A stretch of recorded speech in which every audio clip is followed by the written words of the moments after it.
এই জন্য আজকে তারা আজকে পাগলের মতো হয়ে গেছে যে রাশের চেয়ার ঠেকানো যাবে না, পাল্লা ছাড়া এই শেরপুরবাসী অন্য কোনো প্রতীক গ্রহণ করবে না।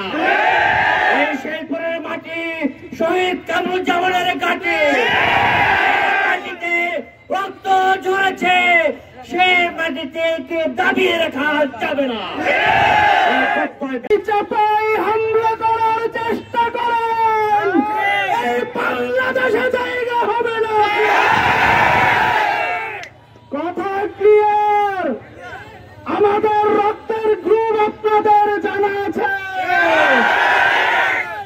আপনাদের সাথে 25 বছর আমরা সংসার করেছি, আপনাদেরকে চিনি।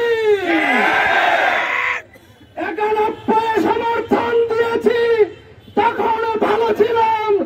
জোট করেছি, তখন ভালো ছিলাম। 24 পর্যন্ত আন্দোলন করেছি, তখন ভালো ছিলাম। এখন জনতা আমাদেরকে চাচ্ছে, এখন আমরা আপনাদের চোখে খারাপ হয়ে গিয়েছি। এখন আপনাদের মতলব দেশের জনগণ বুঝেছে। আমি শেরপুরের নেতৃবৃন্দদেরকে বলছি, আপনাদের সাথে আমাদের ভালো সম্পর্ক রয়েছে। একসাথে মামলা খেয়েছি, একসাথে হাজিরা দিয়েছি, একসাথে উঠেছি বসেছি। নতুন করে আর নিজেদেরকে অন্যের অপরাধের রাস্তা বেছে নেবেন না। দৃঢ় কণ্ঠে বলতে চাই, সন্ত্রাসীদের কোনো দল নাই, সন্ত্রাসীদের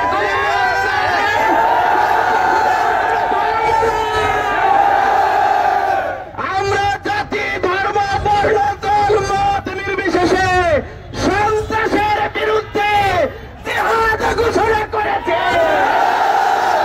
এই জিহাদ থেকে যারা পিছপা হবে তারা জাতির বেঈমান হিসেবে আজকে আমরা বিশেষভাবে বলছি, কোন একটি রাজনৈতিক গোষ্ঠী সন্ত্রাসীদের পৃষ্ঠপোষকতা করছে।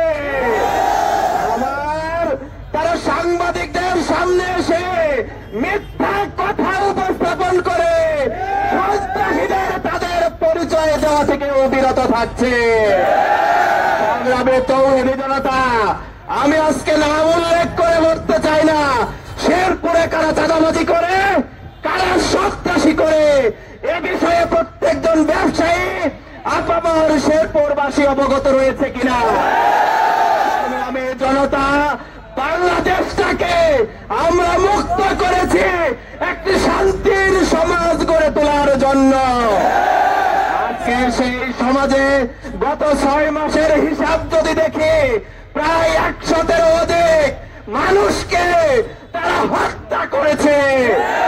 এই হত্যাকাণ্ডের বিচারের জবাব বিএনপিকে দিতে হবে। আমি বলবো, আপনাদের হাতে এখনো সময় আছে, আপনারা শুভ রাজনীতি করুন, সৎ পথে আসুন, বাংলাদেশের মানুষ আপনাদেরকে সাধুবাদ জানাবে।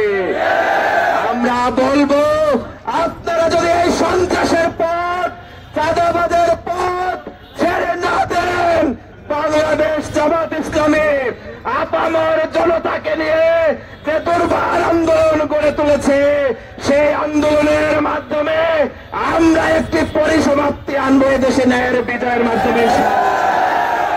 বিশেষভাবে আমি আমার প্রতিপক্ষ বিএনপি সহ অন্যান্য রাজনৈতিক দলগুলোকে বলবো, আপনারা বাংলাদেশে সৎ রাজনীতি করুন, পুলিশ প্রশাসনকে সহযোগিতা করুন, মানুষের পাশে থাকুন।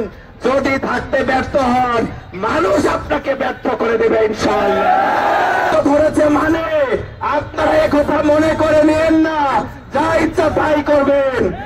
আগামী দিনে যদি কোন সন্ত্রাসী কার্যক্রম কেউ করে, সেটা দলীয় ব্যানারে হোক অথবা অন্য যে কোনো ভাবে, তাদেরকে প্রতিহত করার জন্য আপনারা প্রস্তুত আছেন।